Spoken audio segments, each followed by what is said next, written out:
told Joe last night, yet again, how he doesn't understand the first thing about guns. Ban assault weapons now. Ban them now. Once and for all.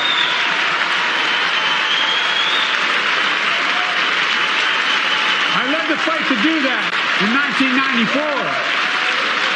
And in 10 years, that ban was law and mass shootings went down.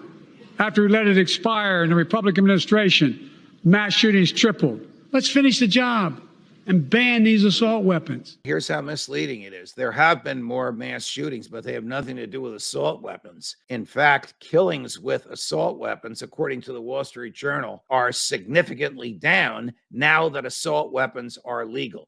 But beyond that, the Supreme Court has ruled that you have an individual, personal, natural right to own the same weapons that the bad guys do and that the government has. Why? Because the police come after the bad guys are gone, and you should have the right to defend yourself using the same or superior firepower when someone attacks your life, your liberty, your property, or the lives and property of your loved ones. Secondly, Justice Scalia addresses this in the Heller opinion. You should have the same level of sophisticated weaponry that the government has, because if the government is taken over by tyrants, you might just have to use that weaponry to preserve your liberty. Thirdly, Justice Thomas's opinion last June, the Bruen case, the right to carry arms. You have the right to carry, to bear, as Madison wrote in the Second Amendment, the same arms that have historically been born, owned, and carried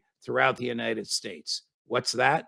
The same guns that the bad guys have, the same guns that the government has. Period. End of story. All efforts by local and state governments and nonsense like you heard from the president last night are profoundly unconstitutional. That's the Supreme Court of the United States in 3 opinions: Heller versus the District of Columbia, McDonald versus Illinois, and Bruen versus the state of New York.